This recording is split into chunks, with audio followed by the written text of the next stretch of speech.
कहानी की शुरुआत होती है एम्पीरियन कॉन्टिनेंट के टॉप पर, जहां हमारा मेन कैरेक्टर चू एक्सायू खड़ा है। नीचे काफी सारे कल्टीवेटर्स खड़े हैं। चू एक्सायू को मारने के लिए कुछ कल्टीवेटर्स आगे बढ़ते हैं और कहने लगते हैं, अरे, तुम डीमन हो। जिंदगी भर तुमने बुरे काम ही किए। क्या तुमने कभी सोचा कि तुम्हारा अंत एक दिन कुत्ते की मौत से भी भयानक होगा? इसी बीच एक लड़की चिल्लाकर कहती है, अरे, तुम डीमन कहकर मेरी बहन को धोखा दिया और उसकी पावर भी छीनी। कमीने डीमन, मैं तुम्हें टुकड़े टुकड़े कर दूंगी। फिर एक बुद्धा बोलता है, 3 साल ढूंढने के बाद अब सामने आया। आज तुम कुत्ते की मौत मरोगे। मैं अपने डिसाइपल का बदला पूरा करने जा रही हूं। चू एक्सायू खड़ा खड़ा उन सबको सिर्फ देख रहा था।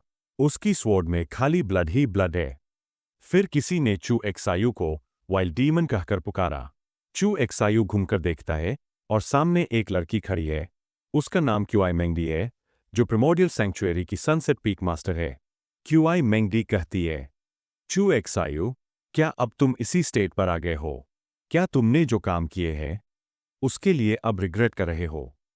चू एक्सायू हंसते हुए कहता है, मुझे तो कोई रिग्रेट नहीं है।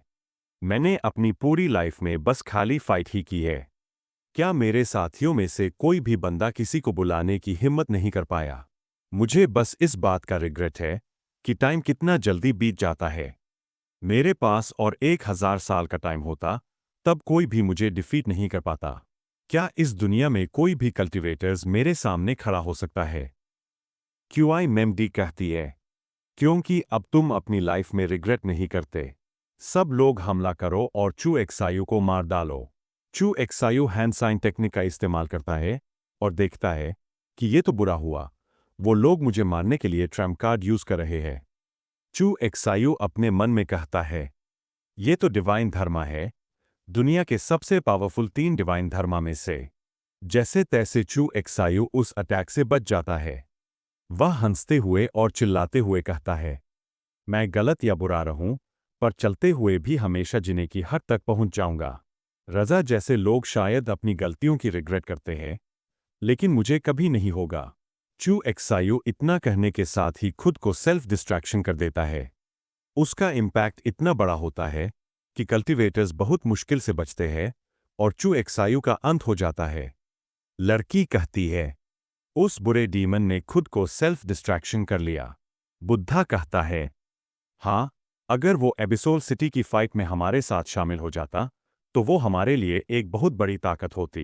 अफसोस की बात है, सचमुच अफसोस की बात है। जब सबको लगा कि चू एक्सायू मर गया है, तभी एक डार्क और मिस्टेरियस बैकग्राउंड के साथ उसकी आवाज सुनाई देती है। क्या तुमने सच में सोचा था कि मैं इतनी आसानी से मर जाऊंगा? ये जगह है प्रिमोडियल सैंक्चुअरी। इसमें कुल 18 पीक्स है। इनमें से कुछ सबसे खास peak divine wrath peak, sunset peak और हेवनली स्वॉर्ड पीक बहुत बड़े मास्टर्स यानी ग्रैंड सेजेस चलाते हैं। बाकी सारे पहाड़ छोटे मास्टर्स यानी माइनर सेजेस के अधीन हैं। ये सीन है 1 महीने बाद और जगह है सनसेट पीक। यहाँ अचानक तेज रोशनी और शक्ति की लहर स्विश साउंड के साथ निकल रही है, जो ये दिखाता है कि कोई बड़ा इवेंट या पावरफुल मूव हो रहा है। ये है एल्डेस्ट डायरेक्ट डिसाइपल ज़बोर्ड, यानी सबसे बड़े डिसाइपल का कमरा। यहाँ हम देखते हैं कि एक डिसाइपल बिस्तर से उठते हुए मुस्कुराता है और कहता है, हे, आई एम बैक। चू एक्सायू बताता है कि असल में वो पहले एक कॉलेज स्टूडेंट था, इस दुनिया में आने से पहले। लेकिन जब उसे यहाँ लाया गया, तो उसने मरने से बचने और वापस जिंदा होने के लिए पहले से ही बहुत सारी तैयारी कर रखी थी। चू एक्सायू कहता है, मैंने अपनी रिसरेक्शन फिर से जिंदा होने के लिए 3781 बैकअप प्लान्स और 1201 रिसरेक्शन प्लान्स बना रखे थे। मतलब ये कि ये बंदा बहुत दिमाग वाला है। उसने हर हालात के लिए पहले से प्लान बना लिया था ताकि आसानी से हार न माने। चू एक्सायू बहुत चालाक और समझदार है। उसने हर स्थिति के लिए पहले से तैयारी की थी। इसलिए वो गर्व से कह रहा है, मैं इतनी आसानी से नहीं मर सकता। ये सीन दिखाता है कि चू एक्सायू एक अनजान जगह में आ गया है, जिसका नाम है प्रिमोडियल सैंक्चुअरी। उसे लग रहा है कि यहाँ उसका कोई बड़ा रोल है और शायद यही उसकी असली किस्मत की शुरुआत है। चू एक्सायू की मौत के बाद अचानक एक सिस्टम नोटिफिकेशन आता है। होस्ट का रिसरेक्शन डिटेक्ट हुआ है। सिस्टम बदल जाता है और अब उसे दो नए ऑप्शन दिए जाते हैं। एक फेटेड विलन, बुरे काम करो और सिस्टम से रिवॉर्ड पाओ। दो अंडरकवर विलन, मौत का स्वाद चखने के बाद सबक सीखो, थोड़े समय के लिए छुपकर ताकतवर बनो और फिर बदला लो। चू एक्सायू ये देखकर सोचता है, पिछली जिंदगी में फेटेड विलन बनकर बुराई करना तो मजेदार था, लेकिन हर कोई उसे मारने के पीछे पड़ा था और वो बिल्कुल भी अच्छा नहीं था। चू एक्सायू अब फैसला करता है, इस बार मुझे सीधा सामने आकर सबका दुश्मन नहीं बनना चाहिए। इस बार मुझे चुपचाप रहकर ताकतवर बनना होगा। चू एक्सायू मन में सोचता है, हाँ, मैं इस बार चुपचाप ताकतवर बनूंगा। फिर सही समय आने पर पूरी दुनिया पर कहर बरपाऊंगा। यही तो सबसे परफेक्ट प्लान है। वो सोच रहा है कि अगर सैंक्चुएरी उसे चुन लेती है तो उसे बहुत बड़ी ताकत और फायदा मिलेगा। इसलिए वो खुश होकर चालाकी वाली हंसी हंसता है। चू एक्सायू अंडरकवर विलन सिस्टम चुनता है। चू एक्सायू सिस्टम को कहता है, मेरी प्रोफाइल दिखाऊं, मुझे कौन सा बॉडी मिला है। सिस्टम की पैनल में नहीं, आप लोग वीडियो को रोककर पढ़ सकते हैं। चू एक्सायू गुस्से और हैरानी से कहता है, ये क्या था? इस बॉडी का असली मालिक आखिरकार क्या रहा था? फिर उसे याद आता है, सिर्फ 10 दिन पहले ये बेवकूफ एक औरत के चक्कर में हेवनली स्वॉर्ड पीक के सीधे डिसाइपल से भिड़ गया था। अरीना ऑफ फेट पर उस बेवकूफ को सिर्फ एक ही वार में गिरा दिया गया। उसका शरीर तोड़ दिया गया और सबके सामने उसे पूरी तरह अपमानित किया गया। चू एक्सायू सोचते हुए कहता है, अरे कितना बेचारगी भरा इंसान था ये। चू एक्सायू दमदार अंदाज में कहता है, जब ये बॉडी मेरा है तो तुम्हारे दुश्मन अब मेरे दुश्मन हैं। बस देखते जाओ, मैं उन्हें कैसे खत्म करता हूं। चू एक्सायू जोश में कहता है, मैं तुम्हें इतना ताकतवर बना दूंगा कि कोई तुम्हें हरा नहीं पाएगा। मैं तुम्हें इनविंसिबल बना दूंगा। सिर्फ 1 घंटे बाद ही कुछ बड़ा बदल चुका है। चू एक्सायू निराश होकर कहता है, ये बॉडी बिल्कुल बेकार है। न इसकी काबिलियत सही है और ऊपर से इसमें गहरी चोटें भी है। लेकिन किस्मत अच्छी है, मेरे पास एक और रास्ता है। और फिर वो हल्की सी शातिर हंसी हंसता है। हे। सीन सनसेट पीक पर डिसाइपल्स आपस में बात कर रहे हैं। पहला कहता है, क्या तुमने सुना? हमारी पीक मास्टर 3 दिन पहले उस खतरनाक डीमन का पीछा करके वापस लौट आई है। दूसरा हैरान होकर पूछता है, क्या? तो क्या उसने उस डीमन को मार दिया? एक डिसाइपल हंसते हुए कहता है, हाँ। चू एक्सायू अपने बराबर वालों में तो बेमिसाल था, लेकिन आखिरकार वो सिर्फ एक माइनर सेज ही था।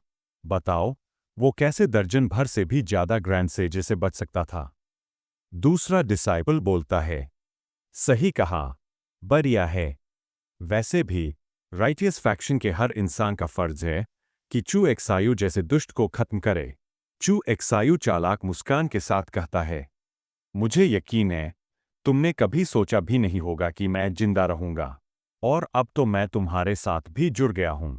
फिर वो मजाकिया लहजे में कहता है, अगर मैं तुम्हें हरा नहीं सकता तो क्यों न तुम्हारे साथ मिल जाओ। आखिर ये सब मेरे लिए बस एक खेल है। चू एक्सायू खसते हुए उन लोगों के सामने आती है तो एक डिसाइपल सीनियर चू एक्सायू को ब्रदर कहकर पुकारते हैं और कहते हैं, आप ठीक हो? चू एक्सायू कहता है, मैं ठीक हूं, कोई चिंता की बात नहीं है। फिर वो गुनगुनाती हुई वहां से जाने लगता है। सीन डिसाइपल्स आपस में बातें कर रहे हैं। एक डिसाइपल कहता है, अरे तुम जानते हो, उसका नाम भी उसी खतरनाक डीमन जैसा है। कहीं उनके बीच कोई गुप्त रिश्ता तो नहीं? दूसरा डिसाइपल तुरंत जवाब देता है, तुम पागल हो गए हो क्या? अगर उसमें उस डीमन की आधी भी काबिलियत होती तो क्या वो इतना बेकार होता? तीसरा डिसाइपल हामी भरता है, सही कहा।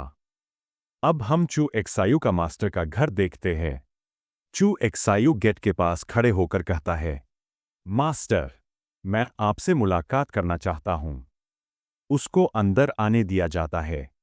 उसकी मास्टर क्यूआईएमएमडी कहती है, चू एक्सायू, तुम्हें 10 दिन पहले लड़ाई में चोट लगी थी। क्या तुम यहाँ इसलिए आए हो कि मैं तुम्हारी मदद करूँ ताकि तुम फिर से कल्टीवेशन जारी रख सको?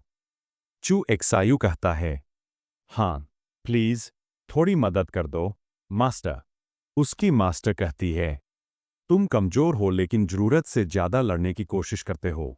इसलिए तुम्हारे साथ जो हुआ, वो तुम डिजर्व करते हो। मैं तुम्हारी मदद नहीं कर सकती। अब जाओ यहां से। चू एक्सायू गुस्से से कहता है, मास्टर, आपको तो पता ही है कि मैं कमजोर क्यों था। बिना रिसोर्सेज के मैं कैसे ताकतवर बनूं? चू एक्सायू मास्टर पर इल्जाम लगा रहा है कि उसे इग्नोर किया गया और सारा ध्यान उसके जूनियर्स पर दिया गया। अब वो सीधा सवाल कर रहा है कि जब उसे कुछ मिला ही नहीं, तो वो आगे बढ़कर ताकतवर कैसे बनेगा? मास्टर गुस्से में कहती है, तुम्हारी हिम्मत कैसे हुई? तुम्हारी काबिलियत पहले से ही बहुत खराब है, ऊपर से तुम मेहनत भी नहीं करते, और अब उसकी गलती मुझ पर डाल रहे हो। फिर वो गुस्से में तिरस्कार भरे लहजे में हम्फ करती है। चू एक्सायू कड़वी हंसी के साथ कहता है, क्या ये सब सिर्फ इसलिए है क्योंकि मेरा नाम उसी डीमन जैसा है? क्या ये बहुत ही बेतुका नहीं है कि आप अपना गुस्सा मुझ पर निकाल रहे हैं? उसकी मास्टर उसे देखती है और कहती है, मैंने कभी ऐसा नहीं किया। अब तुम वापस जाओ। जब मुझे कोई ऐसा साधन मिलेगा जो तुम्हें ठीक कर सके, तो मैं तुरंत उसका इंतजाम कर दूंगी। चू एक्सायू कहता है, नहीं, नहीं, नहीं, आप मेरी मदद अभी कर सकते हैं। उसकी मास्टर कहती है, इसका मतलब क्या है? चू एक्सायू कहता है, मैंने तो सुना है कि आपके पास इमैक्युलेट फिजिक बॉडी है। अगर हम साथ में डुअल कल्टीवेशन करेंगे, तो मैं सिर्फ ठीक नहीं होऊंगा, बल्कि मेरी क्षमता और शक्ति भी बढ़ेगी। उसकी मास्टर थोड़ी गुस्से में कहती है, तुमने क्या कहा? चू एक्सायू कहता है, मैं कह रहा हूं, मास्टर, आइए हम एक साथ डुअल कल्टीवेशन करें। ये सुनकर मास्टर शर्मा जाती है और कहती है, तुम्हारा हिम्मत कैसे हुआ? तुमने मुझे अपमानित करने की हिम्मत कैसे की? और गुस्से में अटैक रेडी होकर कहती है, मैं तुम्हारी हड्डियां तोड़ दूंगी और तुम्हें बाहर निकाल दूंगी। चू एक्सायू एक टेक्निक इस्तेमाल करके मास्टर की स्वॉर्ड डिस्ट्रॉय कर देता है। मास्टर चौंक के कहती है, ये क्या हुआ? मैं ग्रैंड सेज रियल्म में अपनी कल्टीवेशन का इस्तेमाल नहीं पा रही हूं।